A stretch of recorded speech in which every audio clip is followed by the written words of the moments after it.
আলহামদুলিল্লাহ ওয়াসসালাতু ওয়াসসালামু আলা রাসূলিল্লাহ আম্মা বা'দ। আল্লাহ সুবহানাহু ওয়া তাআলার অশেষ দয়ায় আমরা আজকে জুমার খুতবা শ্রবণ করা এবং জুমার সালাত আদায় করার তৌফিক পেয়েছি, আলহামদুলিল্লাহ। জুমার সালাত শেষে আমরা এ পর্যায়ে কিছু প্রশ্ন এসেছে, সেই প্রশ্নের উত্তরগুলো জানার চেষ্টা করব। আমি কোরআন এবং সুন্নাহের আলোকে আপনাদেরকে এ বিষয়ে উত্তর দেওয়ার চেষ্টা করব। ওয়া মা তৌফিকি ইল্লা বিল্লাহ। এখানে প্রশ্ন এসেছে, সফরের সময় কি মাগরিবের সালাত আসরের সময় পড়া যাবে? আমরা জানি যে সফর অবস্থায় আল্লাহ রাব্বুল আলামিন তার বিশেষ দয়ায় মুসাফিরকে এমন কিছু সুযোগ দিয়েছেন যেগুলো মুকিম অবস্থায় সেই সুযোগটি পাওয়া যায় না, সেগুলো নেই। এগুলোর অন্যতম হচ্ছে যে 4 রাকাত বিশিষ্ট নামাজকে 2 রাকাত পড়া যায়, ফরজ নামাজ। অনুরূপভাবে মুসাফির ব্যক্তি 5 ওয়াক্ত নামাজের আগে পড়ে যে সুন্নত আছে, সুন্নতে মুআক্কাদা, এগুলোও পড়বে না, ফজরে 2 রাকাত ব্যতীত এটা পড়বে। তো বাকিগুলো না পড়লেও সে যদি স্বাভাবিক অবস্থায় এগুলো পড়ায় অভ্যস্ত থাকে, তাহলে সে মুসাফির অবস্থায় না পড়লেও সওয়াব পাবে। আল্লাহু আকবার, এটা আল্লাহ তাআলার বিশেষ দয়া। অনুরূপভাবে মুসাফির ব্যক্তি 2 ওয়াক্তের নামাজ 1 ওয়াক্তে পড়তে পারেন, আদায় করতে পারেন। তবে এক্ষেত্রে বিধান হচ্ছে যে এই 2 ওয়াক্তের নামাজ সমগোত্রীয় হতে হবে। বোঝার চেষ্টা করবেন, এটা হলো মূল প্রশ্নের উত্তর। 2 ওয়াক্তের নামাজ সমগোত্রীয় হতে হবে। সমগোত্রীয় বলতে যেমন জোহর এবং আসর দিনের নামাজ এবং 4 রাকাত বিশিষ্ট। তো এই জোহর এবং আসর, অনুরূপভাবে মাগরিব এবং এশা সমগোত্রীয় রাতের নামাজ। ফজরটা ভিন্ন, ফজরটা অগ্রিম পড়ার বা পিছিয়ে দিয়ে পড়ার সুযোগ নেই, যথাসময়ে আদায় করতে হবে। তাহলে আগে বা পরে 2 ওয়াক্ত মিলিয়ে পড়ার সুযোগ আছে শুধুমাত্র জোহর আসর অথবা মাগরিব এশা। আপনি চাইলে জোহরকে পিছিয়ে দিয়ে আসরের সময় পড়তে পারবেন, অথবা আপনি চাইলে আসরকে আগিয়ে এনে জোহরের সময়ে আদায় করতে পারবেন। জোহর এবং আসর একত্রে, তারপরে অথবা এটা জোহরের টাইমে অথবা আসরের টাইমে। কিন্তু মাগরিবকে আপনি এই আসরের সময় এনে আদায় করবেন, এটার অনুমতি নেই। এটা হলো দিনের নামাজ, সূর্য ডুবার আগের নামাজ জোহর অথবা আসর, আর মাগরিব হচ্ছে সূর্য ডুবার পরের নামাজ। ফলে সূর্য ডুবার পরের নামাজ মাগরিব এবং এশা এই দুইটা একত্রে পড়া যায়। হয় এশাকে আপনি মাগরিবের টাইমে এনে একসাথে পড়ে নিলেন, অথবা মাগরিবটাকে পিছিয়ে দিলেন, এশার সময় আপনি আদায় করলেন, এটা করা যাবে। তাহলে বুঝতে পারলাম যে মাগরিবের সালাত আসরের সাথে মিলিয়ে একত্রে অগ্রিম আদায় করা যাবে না। যেমন ফজরের সালাত অগ্রিম বা পিছিয়ে দিয়ে আদায় করা যায় না। জুমার সালাতের শেষ বৈঠকে ওযু ভঙ্গ হলে করণীয় কি? যদি ওযু ভঙ্গ হয়ে যায়, শেষ বৈঠকে সালাম ফেরানোর আগে আপনার নামাজ নষ্ট হয়ে যাবে। ওযু ভঙ্গ হওয়ার কারণে নামাজ নষ্ট হয়ে যাবে। আপনাকে ওযু করে এসে তারপরে যদি আপনি জামাত পান তাহলে পেলেন, যদি না পান তাহলে আপনি জোহরের নামাজ পড়ে নেবেন। আপনি ইনশাআল্লাহ জুমার সওয়াবই পাবেন, যেহেতু আপনি জুমার নামাজে এসেছেন, ওযরের কারণে আপনি নামাজটা কমপ্লিট করতে পারেন নাই। বুঝাতে পেরেছি আশা করি। যদি ওযরের কারণে আপনার জামাত ছুটে যায় তাহলে আপনি জামাতের সওয়াবই পাবেন। এটা আল্লাহ সুবহানাহু ওয়া তাআলা তার বিশেষ দয়ায় আমাদেরকে এই রুখসাত দিয়েছেন। অতএব যদি নামাজের শেষ বৈঠকে কারো ওযু ভেঙে যায়, তার নামাজ নষ্ট হয়ে যাবে। যদিও আমাদের সমাজে, বিশেষ করে আমাদের সমাজে প্রচলিত যে মাযহাব রয়েছে, এই মাযহাবে ফতোয়া ভিন্ন। শেষ বৈঠকে যদি কারো ওযু ভঙ্গ হয়ে যায় তাহলে সে নামাজ তার হয়ে যাবে, এরকমও ফতোয়া আছে। কিন্তু বিশুদ্ধ হচ্ছে না, নামাজ হবে না। জানাজার সালাতের দ্বিতীয় তাকবীরে যে এসে দাঁড়ায়, সে কিভাবে সালাত আদায় করবে? যে ব্যক্তি জানাজার নামাজে এসে দাঁড়ায় দ্বিতীয় তাকবীরে, অর্থাৎ প্রথম তাকবীর এরপরে যে দোয়া রয়েছে বা কেরাত রয়েছে, এটা সে তার হাতছাড়া হয়ে গেল। এমত অবস্থায় সেই ব্যক্তি আম যে দলিল নির্দেশনা সে অনুযায়ী আমল করবে। রাসূল সাল্লাল্লাহু আলাইহি ওয়াসাল্লাম বলছেন, ফামা আদরাকতুম ফাসাল্লু, তোমরা যতটুকু পাও সেটা পড়ো, ওমা ফাতাকুম ফাতিম্মু, যা ছুটে যায় সেটা পূর্ণ করে নাও। তাহলে এই হিসেবে আপনি যখন যেখান থেকে পেলেন ইমামকে, আপনি সেখান থেকে শুরু করবেন এবং সেই শুরুটাই হবে আপনার শুরু। ফলে আপনি শেষ তাকবীর শেষে ইমাম সাহেব সালাম ফিরানোর পরে দ্রুত আপনি আরেকটা তাকবীর দিবেন। এই ক্ষেত্রে অনেকেই বলছেন শুধু তাকবীর দিয়ে সালাম ফিরিয়ে ফেলবে, আবার কেউ বলছেন যেহেতু তার শুরুতে যে মিস হয়েছে, কেরাত ছুটে গিয়েছে, ফলে সে প্রথম তার তাকবীর যখন সে কেরাত দিয়েই শুরু করবে এবং ধারাবাহিকভাবে শেষে সে আরেকটা তাকবীর ইমাম সাহেব সালাম ফেরানোর জন্য যে তাকবীরটা দেয় সেই সময় সে নিজের মতো করে মাইয়িতের উপর যে সর্বশেষ দোয়া পড়তে হয় দোয়া পড়ে তাকবীর দিয়ে সালাম ফেরাবে। এভাবে আপনি আদায় করতে পারেন। হাদিসে কুদুসি, হাদিস বলতে কি বোঝায়? হাদিসের কুদুসি মূলত এর মাধ্যমে উদ্দেশ্য হচ্ছে যেই হাদিসে আল্লাহ বলেছেন মর্মে বর্ণনা করা হয়, সেই হাদিসটাই হচ্ছে হাদিসে কুদুসি। আল্লাহ বলেছেন এটা বলতে আমরা সাধারণত আমাদের জেহেনে প্রথমেই আসে যে কোরআনের আয়াত, আল্লাহ তাআলা কোরআনে বলেছেন, আল্লাহ তাআলা হাদিসেও বলেছেন। যেমন হাদিসে আসছে আল্লাহ তাআলা বলছেন, আনফিক ইয়া ইবনা আদম, হে আদম সন্তান তুমি খরচ করো, দান সদকা করো। উনফিক আলাইক, আমি তোমার উপর দান করব, আমি তোমাকে দেব। তুমি মানুষের জন্য দান করো, আমি তোমাকে দান করব, আমি তোমাকে দেব। তো এটা আল্লাহ রাব্বুল আলামিনের কথা, কিন্তু হাদিসে এসছে। এই জন্যই আল্লাহর বক্তব্য যেটা হাদিসে এসছে সেটা হচ্ছে হাদিসে কুদসি। আর এমনি সাধারণভাবে অন্যান্য যেগুলো রাসূল সাল্লাল্লাহু আলাইহি ওয়াসাল্লাম বলেছেন সেগুলো হচ্ছে সাধারণ হাদিস। বর্তমানে মুরগির দোকানদার একা মুরগি জবাই করে দেয়, একা জবাইকৃত মুরগি খাওয়া যাবে কি না? অবশ্যই খাওয়া যাবে। মুরগি জবাই করার জন্য একাধিক ব্যক্তি হতে হবে এরকম শর্ত না। রাসূল সাল্লাল্লাহু আলাইহি ওয়াসাল্লাম নিজে একা বকরি খাসি জবাই করতেন, একা জবাই করতেন, শুয়ে দিয়ে পা দিয়ে চাপ দিয়ে তারপরে তিনি জবাই করতেন। আর মুরগি এটা তার ছোট প্রাণী, তাহলে যদি ওটা জায়েজ হয় তাহলে এটা মিনবাবি আওলা, এটা আরও জায়েজ, তবে যেন শরীয়ত সম্মতভাবে হয় এটা খেয়াল রাখতে হবে। বিসমিল্লাহ বলে আল্লাহর নাম নিয়ে জবাই করবে এবং জবাইয়ের ক্ষেত্রে যেন পশু মুরগি হোক যে কোনো প্রাণী হোক তাকে যেন অতিরিক্ত কষ্ট না দেওয়া হয়, ভূতা ধার নেই এইরকম অস্ত্র দিয়ে জবাই করা উচিত নয়। রাসূল সাল্লাল্লাহু আলাইহি ওয়াসাল্লাম আমাদেরকে আদেশ করেছেন যখন তোমরা পশু জবাই করবে তখন ওই পশুর উপর ইহসান করো, আর পশুর উপর ইহসান হবে ধারালো অস্ত্র দিয়ে জবাই করা, যাতে করে তার কষ্টটা কম হয়, দ্রুত তার জান বের হয়ে আসে। অনেক মুসল্লি নামাজরত অবস্থায় বায়ু বের হলেও নামাজ পড়েন, এক্ষেত্রে কিছু বলুন। এটা মোটেও উচিত নয়, আল্লাহকে ভয় করা উচিত। যদি বায়ু বের হয়ে যায় তাহলে তিনি নামাজ থেকে বের হয়ে চলে আসবেন, নাকে হাত দিয়ে, এভাবে নাকে হাত দিয়ে বের হয়ে আসবেন। এটা রাসূল সাল্লাল্লাহু আলাইহি ওয়াসাল্লাম শিক্ষা দিয়েছেন।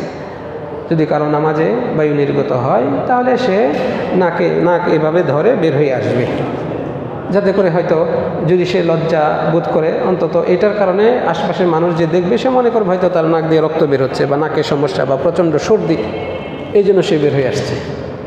এটা একটা কৌশল রাসূল সাল্লাল্লাহু আলাইহি ওয়াসাল্লাম আমাদেরকে শিখিয়েছেন যে এরকম অবস্থায় বের হয়ে আসবে। কিন্তু এই অজু নাই, বায়ু নির্গত হয়েছে, তারপরে সে নামাজ পড়ছে, এটা বিনা ওযুতে নামাজ পড়ার শামিল, জেনে বুঝে যা ধোকার শামিল, এটা উচিত নয়, বরং আল্লাহকে ভয় করা উচিত।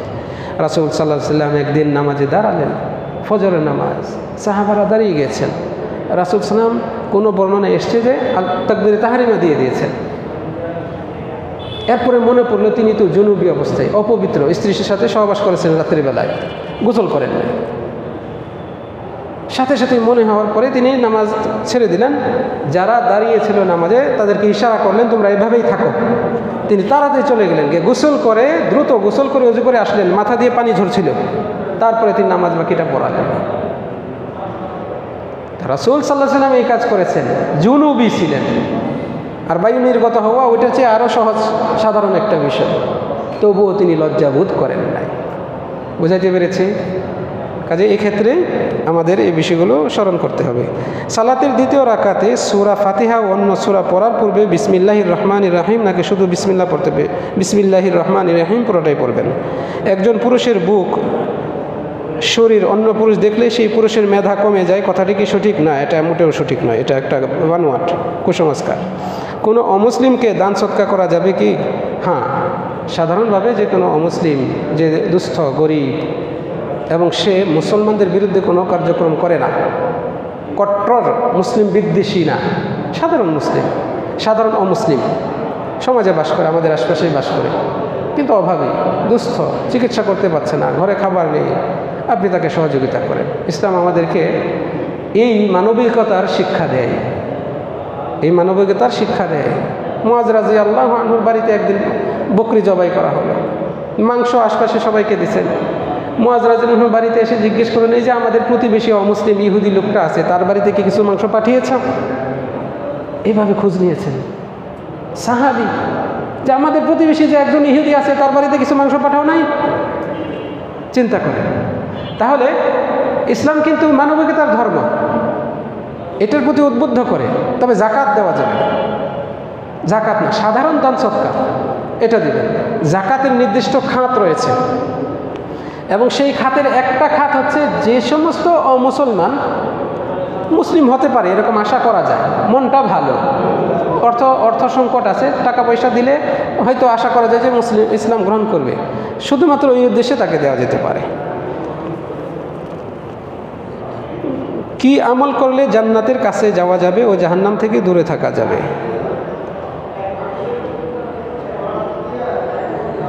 এখানে আসলে এই প্রশ্নটা অনেক বড়। জান্নাতে যাওয়ার জন্য আপনার ঈমান, প্রথমত আপনার ঈমান শক্তিশালী হতে হবে, আল্লাহর প্রতি আপনার ভালো ধারণা, যে আকীদা দরকার সেটা করতে হবে। আল্লাহ রাব্বুল আলামিন যা ফরজ করেছেন, ইসলামের 5টা রুকন, এটার উপর আমল করতে হবে। রাসূল সাল্লাল্লাহু আলাইহি ওয়াসাল্লামকে সাহাবী এসে জিজ্ঞেস করলেন, দুল্লানি আলা আমালিন ইযা আমিলতুহু দাখালতুল জান্নাহ, আমাকে এমন আমল শিক্ষা দেন যদি সেই আমলগুলো করে জান্নাতে যাবে। আরও বলছেন ওয়ুবাঈদুনি মিনান নার, রাসূল সাল্লাল্লাহু আলাইহি ওয়াসাল্লাম এই আমলগুলো শিখিয়েলেন, নামাজ পড়তে বললেন, রোজা রাখতে বললেন, যাকাত দিতে বললেন, তারপরে যে ইসলামের 5টা রুকন এক এক করে বললেন। সাহাবী বললেন, আমি এগুলোর উপরই থাকবো, এগুলো আর ছাড়বো না। চলে যাচ্ছে, রাসূল সাল্লাল্লাহু আলাইহি ওয়াসাল্লাম বলছেন, সে যদি এই কথাটা সত্য বলে থাকে, মানে এর উপর অবিচল থাকে, আফলাহা ওয়া দাখালাল জান্নাহ, তাহলে সে সফল হবে এবং জান্নাতে যাবে। তাহলে বিশেষ করে ইসলামের 5টা রুকনের উপর আমল করা, সেই সাথে হালাল রিজিক খাওয়া, হারামকে বর্জন করা, তাকওয়া যাকে বলা হয় তাকওয়া, হালাল গ্রহণ করা, হারাম বর্জন করা, এর উপর থাকেন, ইনশাআল্লাহ জান্নাতের পথ সহজ হয়ে যাবে। আমি হিফজ বিভাগে পড়াই, মাঝে মাঝে ছাত্রদের আঘাত করতে হয়, এজন্য কি আল্লাহর কাছে জবাবদিহি করতে হবে? না, যদি আপনি সুশিক্ষা দেওয়ার জন্য, তরবিয়ত দেওয়ার জন্য হালকা প্রহার করেন, কেবলমাত্র আদব দেওয়ার জন্য, তাহলে এটা আপনি করতে পারেন। শিক্ষকরাও বাবার সমতুল্য, অভিভাবক। রাসূল সাল্লাল্লাহু আলাইহি ওয়াসাল্লাম যখন নিজ সন্তানকে প্রহার করতে বলেছেন, যদি সে নামাজ না পড়ে 10 বছর বয়সে, ওয়াজরিবুহ, তাকে প্রহার করো, ইযা বালাগু 10, যখন তাদের বয়স 10 বছর হয়। রাসূল সাল্লাল্লাহু আলাইহি ওয়াসাল্লাম বলেছেন মৃদু প্রহার, যেটাকে তাজিজ বলা হয়, তাজিয়া মানে কি বলা হয়, শিক্ষা দেওয়ার জন্য। তো এটা আপনি করতে পারেন, তবে অবশ্যই এক্ষেত্রে যেন অতিরঞ্জন না হয়, কোনোভাবে অঙ্গহানি এবং চরম কষ্ট এই জাতীয় যেন না হয়, এবং সেই শাস্তিটা যেন অপমানমূলক না হয়, এই বিষয়গুলো খেয়াল করতে হবে। রাসূল সাল্লাল্লাহু আলাইহি ওয়াসাল্লাম নামাজে ও নামাজের বাইরে কেমন পোশাক পরতেন? রাসূল সাল্লাল্লাহু আলাইহি ওয়াসাল্লাম এর পোশাক নামাজ এবং নামাজের বাইরে এরকম নির্দিষ্ট কোনো পোশাকের বর্ণনা আমরা পাই না। তবে রাসূল সাল্লাল্লাহু আলাইহি ওয়াসাল্লাম আমাদেরকে বিশেষ করে সাদা কালারের কাপড় পরতে উদ্বুদ্ধ করেছেন। খায়রু সিয়াবিকুম আল বায়াজ, তোমাদের পোশাকগুলোর মধ্যে সর্বোত্তম পোশাক হচ্ছে সাদা পোশাক, এবং এই পোশাকে তোমরা দাফন করো, এটা উদ্বুদ্ধ করেছেন এই কালারের পোশাক। এখন আপনি যে পোশাক পরবেন নামাজের জন্য, সেটা আপনার বা আমার সমাজের যে পোশাক রয়েছে, যেগুলো ইসলাম বিদ্বেষী নয়, কাফের মুশরিকদের নির্দিষ্ট শিআর মানে নিদর্শন বহন করে এই জাতীয় পোশাক নয়, সেটা আমাদের সমাজের সাথে মানানসই, এই জাতীয় পোশাক আমরা পরতে পারি, এতে কোনো বাধা নেই। আপনি পাঞ্জাবি পরতে পারেন, আপনি গেঞ্জি পরেও নামাজ পড়তে পারেন, বাধা নেই। তবে অবশ্যই সেটা যেন শালীন হয়, আল্লাহর সামনে আপনি দাঁড়াবেন, তবে সেটা যেন শালীন হয়। দুনিয়ার মানুষের সামনে, আত্মীয় স্বজন মেহমান আসলে যেমন সাজুগুজু করি আমরা, আল্লাহর সামনে দাঁড়াতে গেলে নামাজে আসলে কতটা সাজুগুজু করা উচিত এবার চিন্তা করে দেখুন। ভালো পোশাক পরা উচিত। আল্লাহ তাআলা বলছেন খুযু যিনাতাকুম ইনদা কুল্লি মসজিদ, তোমরা প্রত্যেক নামাজের সময় সাজসজ্জা গ্রহণ করো, সেজেগুজে আসো, ভালো পোশাক পরিধান করো। ইবাদতের তৃপ্তি বা মজা পাওয়ার কৌশল জানতে চায়, অত্যন্ত গুরুত্বপূর্ণ, অত্যন্ত গুরুত্বপূর্ণ। ইবাদতের তৃপ্তি যদি পেতে চান, আপনার ইমানটাকে মজবুত করতে হবে। যার কাতামুল ইমান, ইমানের স্বাদ তো সেই ব্যক্তি পায়, ইমান ইবাদতের স্বাদ সেই ব্যক্তি পায়। মান রাদিয়া বিল্লাহি রব্বা ওয়া বিল ইসলামি দীনা ওয়া বি মুহাম্মাদিন নবিয়্যা, যে আল্লাহকে রব হিসেবে মেনে নিয়ে সন্তুষ্ট থাকে, মানে আল্লাহ রব এটা সে মনে মনে বিশ্বাস করে এবং এর দাবি অনুপাতে সে আমল করে, আল্লাহর সাথে শিরক করে না, আল্লাহর হক বিনষ্ট করে না, আল্লাহ যা অপছন্দ করে সেই কাজে সে জড়িত হয় না। ওয়াবিল ইসলামে দীনা, এবং ইসলামকে দিন হিসেবে পেয়ে সে সন্তুষ্ট, দিন ইসলাম পরিপূর্ণভাবে পালন করার চেষ্টা করে। ওয়াবি মুহাম্মাদিন নবিয়্যা, এবং নবী মুহাম্মদকে নবী হিসেবে পেয়ে সে সন্তুষ্ট। ফলে নবী মুহাম্মদ সাল্লাল্লাহু আলাইহি ওয়াসাল্লামের সুন্নতটাই তার জীবন আদর্শ, সে বেদাতে জড়িত হয় না। তো এই তিনটা বিষয় ইবাদতের স্বাদ পাওয়া, ইমানের স্বাদ পাওয়ার একটা বড় মাধ্যম। এবং এক্ষেত্রে আরও একটা গুরুত্বপূর্ণ বিষয়, আপনি যে ইবাদতটাই পালন করেন না কেন সেটা জেনে বুঝে আমল করার চেষ্টা করুন। জেনে বুঝে আমল করা সেই আমলের তৃপ্তি এনে দেয়, সেই আমলের তৃপ্তি এনে যায় এবং ওই আমলে মনোযোগও বৃদ্ধি করে। বেগানা মহিলাদের সালাম দেওয়া যাবে কি না? আমাদের এই সমাজে এ থেকে বিরত থাকাই ভালো।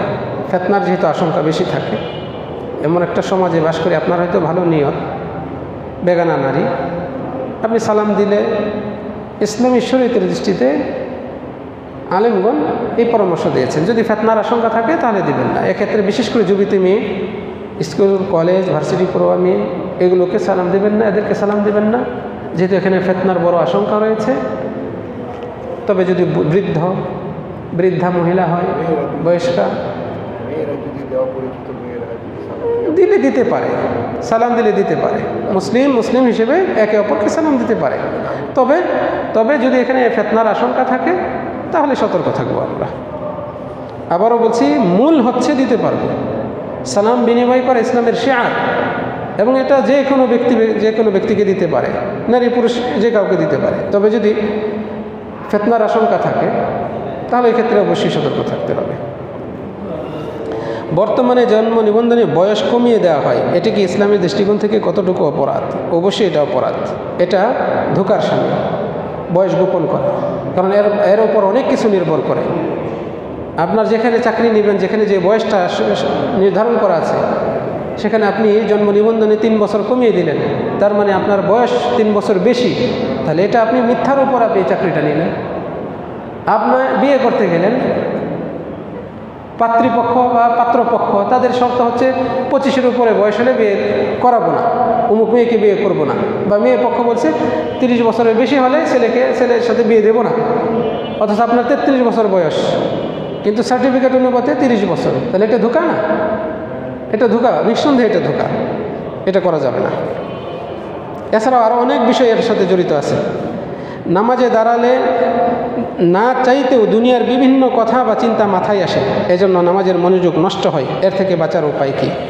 এটাও খুব সুন্দর প্রশ্ন। এই ফিতনা থেকে আমরা কেউ মুক্ত না, এটা আমভাবে ছোট বড় সবাইকেই এটা গ্রাস করে। নামাজে নানান কিছু চিন্তা আসতে পারে, এটাই স্বাভাবিক। তবু আমাদের মুজাহাদা করতে হবে, নিজের নফসের বিরুদ্ধে প্রচেষ্টা চালিয়ে যেতে হবে, মনোযোগকে ধরে রাখতে হবে। ওই সমস্ত মুমিনদের প্রশংসা আল্লাহ তাআলা করেছেন যারা নামাজে খুশু মানে বিনয়তা এবং একাগ্র চিত্ত অবস্থায় সালাত আদায় করে।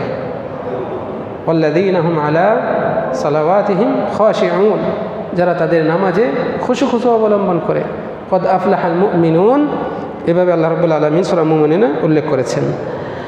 নামাজে যেন মনোযোগ ঠিক থাকে, এই জন্য 2-3টা আমল আপনাদেরকে বলি, যেগুলো আলেমগণই বলেছেন। এই ক্ষেত্রে সবচেয়ে গুরুত্বপূর্ণ আপনি নামাজটা বুঝে শুনে পড়ুন, নামাজটা আপনি বুঝে শুনে পড়ুন। আল্লাহু আকবার বলে আপনি যে সূরা ফাতিহাটা পড়তেছেন, ছোট বয়স থেকে বৃদ্ধ বয়স পর্যন্ত আপনি এখনও সূরা ফাতিহার অর্থই জানেন না। 30, 40, 50 বছর যাবৎ পড়ে আসছেন, অথচ সূরা ফাতিহার অর্থ জানেন না। আপনার উচিত ছিল সূরা ফাতিহার অর্থ জানা। আপনি যখন বলছেন আলহামদুলিল্লাহি রাব্বিল আলামিন, বিশ্বপ্রভু আল্লাহর প্রশংসা করছি, বিশ্বপ্রভুর কথাটা আপনার মাথায় আসবে, স্মরণে আসবে, মনোযোগটা এদিকে চলে আসবে। আপনি আল্লাহর সামনে দাঁড়ালেন, এই মনোযোগ, এই অর্থ জানাটা আপনাকে অন্য চিন্তা থেকে সরিয়ে রাখবে। আপনি যখন বলবেন আর রহমানির রহিম, যিনি পরম করুণাময়, পরম দয়ালু, তার মানে তিনি আমাকে দয়া করেন, তিনি ক্ষমা করেন, আপনার আশা আকাঙ্ক্ষা আরও বৃদ্ধি পেয়ে যাবে, মনোযোগ এখানে আসবে। রাসূল সাল্লাল্লাহু আলাইহি ওয়াসাল্লাম আমাদেরকে উদ্বুদ্ধ করেছেন নামাজে যেন মনোযোগ দিয়ে আমরা নামাজ পড়ি, বুঝে শুনে নামাজ পড়ি। রাসূল সাল্লাল্লাহু আলাইহি ওয়াসাল্লাম বলছেন লাইসা লাকা মিনাস সালাতি ইল্লা মা আকালত, নামাজের ওই অংশ তোমার জন্য যতটুকু তুমি নামাজ বুঝে পড়েছো। তো নামাজ বুঝে পড়ার চেষ্টা করি। আমরা সুবহানা রাব্বিয়াল আযীম সারা জীবন পড়ে আসলাম, সেজদাতে গিয়ে সুবহানা রাব্বিয়াল আ'লা পড়ে আসলাম, অর্থই জানি না, আমরা অর্থই জানি না। আপনি অর্থ জানার চেষ্টা করেন। আপনি সামি আল্লাহু লিমান হামিদাহ এটা পড়ছেন, আপনি কি জানেন এটার অর্থ কি? আল্লাহু আকবার, মনোযোগ আসতে বাধ্য। আপনি বলছেন রুকু থেকে ওঠার সময় সামি আল্লাহু লিমান হামিদাহ, যে আল্লাহর প্রশংসা করে, আল্লাহ তার কথা শুনেন, তখন আপনি বলছেন রব্বানা লাকাল হামদু হামদান কাসীরান তাইয়িবান মুবারাকান ফীহ, হে আমাদের রব, আপনার জন্য প্রশংসা অসংখ্য, অগণিত, বরকতময়, পবিত্র প্রশংসা। এই কথাটা বলার সাথে সাথে আপনার এই দোয়াটা নিয়ে অসংখ্য ফেরেশতা দৌড়াদৌড়ি করে কে আগে আপনার আমলনামায় লিখবে, চিন্তা করেছেন আপনি? আপনি বুঝে পড়ার চেষ্টা করেন। এটা একটা নামাজে মনোযোগ ধরার বড় উপায় কি? নামাজের দোয়া, জিকির, আজকারগুলো এবং রোকন আরকান যেগুলো আমরা আদায় করছি, এগুলো বুঝে আমল করার চেষ্টা করা। 2 নম্বর হচ্ছে নামাজ, ফরজ নামাজের আগে সুন্নত নামাজ পড়া। কি করা? ফরজের আগে সুন্নত পড়বেন, কারণ সুন্নত নামাজ পড়লে এটা ফরজের আগে, ফরজকে হেফাজতকারী, ফরজকে হেফাজতকারী একটা নামাজ হচ্ছে ওই ফরজের আগে যে নামাজ আছে সুন্নত নফল নামাজ, সেটা আপনি সুন্নত নামাজ পড়েন। তাতে করে একটা নামাজের ইবাদতের পরিবেশে আপনি ঢুকে গেলেন, এবং এখানে যখন নামাজ পড়লেন, জিকির আজকার করতে গেলেন, ফরজ নামাজে দাঁড়ালেন, ইনশাআল্লাহ আপনার মনোযোগ আসবে, ধীরে ধীরে আপনার মনোযোগ আরও বৃদ্ধি পাবে। এটা একটা বিষয়। তৃতীয়ত আরেকটা বিষয়, সেটা হচ্ছে বেশি বেশি জিকির আজকার করা, বেশি বেশি জিকির আজকার করা। আলা বিযিকরিল্লাহ তাতমাইন্নুল কুলুব, জেনে রাখো আল্লাহর জিকিরে অন্তরগুলো প্রশান্তি লাভ করে। ফলে আপনি নামাজে আসছেন, জিকির আজকার করতে আসেন, নামাজ শেষ করেছেন, বেশি বেশি জিকির আজকার করেন, নিজেকে এটাতে অভ্যস্ত করেন। ফলে কুচিন্তা, শয়তানের কুপ্রভাব, এগুলো থেকে মুক্ত থাকতে পারবেন। 4 নম্বর আমল নামাজে মনোযোগ ধরে রাখার জন্য, সেটা হচ্ছে নামাজের আগে এমন কিছু করবেন না যেগুলোর কারণে আপনার মনোযোগ সেখানে যেতে পারে। কাজে নামাজের আগে মোবাইল টেপাটেপি করবেন না, ফেসবুক দেখবেন না, এমন ভিডিও দেখে আসবেন না যে ওটাই মাথায় ঘুরপাক করে। নামাজের আগে বউয়ের সাথে, স্ত্রীর সাথে ঝগড়া করবেন না, বাচ্চা ছেলে মেয়েদের সাথে রাগারাগি করে আসবেন না, কারোর সাথে এই সেই কিছু করে আসবেন না, যেগুলোর কারণে নামাজে এসে দাঁড়ালে আপনার ওটাই চিন্তা আসবে। বুঝাইতে পেরেছি? তাহলে নামাজের আগে এমন কিছু করবেন না যেটার প্রভাব নামাজে আসলেও বিদ্যমান থাকে, ওই চিন্তা থাকে এবং অন্তরে একটা অস্থিরতা কাজ করে। এগুলো থেকে আপনাকে দূরে থাকতে হবে। অনেক বাবা মা বাচ্চাদের মাদ্রাসায় পড়াতে চান, কিন্তু বাচ্চারা মাদ্রাসায় না পড়ে স্কুলে পড়তে চায়। এমত অবস্থায় বাচ্চাদের জোর করে মাদ্রাসায় বা স্কুলে পড়ানো কি ঠিক না? আপনি বাচ্চাদের উপর প্রেশার দিবেন না, আপনি বোঝানোর চেষ্টা করবেন, মাদ্রাসায় পড়ানোর বিষয়ে আপনি বোঝানোর চেষ্টা করবেন। একান্তই যদি মন না চায় তাহলে জোর করে না দিয়ে তার যেদিকে কি বলা হয় মানে মনের টান আছে আপনি সেখানে নেন। স্কুল রয়েছে সমাজে, অনেক স্কুল রয়েছে যেখানে ধর্মীয় শিক্ষাও রয়েছে, সুশিক্ষা রয়েছে, ভালো পরিবেশ রয়েছে, আপনি সেই পরিবেশে দেন। আপনি একজন অভিভাবক হিসেবে সচেতনতার সাথে আপনি সিদ্ধান্ত নেন এবং তাকে ইসলামী পরিবেশ দেওয়ার চেষ্টা করেন, আপনি তাকে ওই তরবিয়ত দেওয়ার চেষ্টা করেন। মাদ্রাসাতেই পড়তে হবে এমন শর্ত না, স্কুলে পড়ে অনেকেই দিন চর্চা করছে, দিন শিখছে। আপনি সেই পরিবেশ দেন। আপনার বাড়িতে আপনি সিনেমা, গান বাজনা চলবে, টিভি সবসময় চালু থাকবে, আপনি মোবাইলে উচ্চস্বরে এটা শুনবেন, সেটা দেখবেন, আর ছেলেমেয়েরা আশপাশে আপনি চাইবেন সে যেন হাফেজ হয়, সে যেন এই হয়। এটা অমূলক। আপনাকে পরিবেশ তৈরি করতে হবে, পরিবেশ দিতে হবে, তাহলে সেই ছেলেগুলো আপনাকে দেখে, আপনার বাড়ির পরিবেশ বড় একটা প্রভাব রাখে, ঘরের পরিবেশ বাচ্চাদের তরবিয়তের ক্ষেত্রে বড় একটা প্রভাব রাখে। আপনি এভাবে আপনি পরিবেশ তৈরি করেন এবং বাচ্চাদেরকে আপনি স্কুলে পড়ান, এতে কোনো বাধা নেই। এবং এই ভালো মানের প্রতিষ্ঠান যেগুলো, সেগুলোতে দেওয়ার চেষ্টা করেন। যদিও বর্তমানে এমন একটা পরিবেশ আমাদের এই শিক্ষা ব্যবস্থায়, যেখানে সহশিক্ষা রয়েছে এবং যেখানে অবাধ মেলামেশা রয়েছে, এবং অধিকাংশ ছেলে মেয়েদের চারিত্রিক অধপতন বা পদস্খলন ঘটে থাকে। আল্লাহ রব্বুল আলামিন আমাদেরকে হেফাজত করুন এবং আমাদের ছেলে মেয়েগুলোকে রব্বুল আলামিন হেফাজত করুন, এই কামনা করছি। আমাদেরকে আল্লাহ সুবহানাহু ওয়া তাআলা তার দ্বীন মেনে চলার তৌফিক দান করুন, কোরআন এবং সুন্নাহের আলোকে আমাদের জীবনকে পরিচালনা করার তৌফিক দান করুন, এই কামনা রেখে সংক্ষিপ্ত এই প্রশ্নোত্তর পর্ব শেষ করছি। আসসালামু আলাইকুম ওয়া রাহমাতুল্লাহি ওয়া বারাকাতুহু।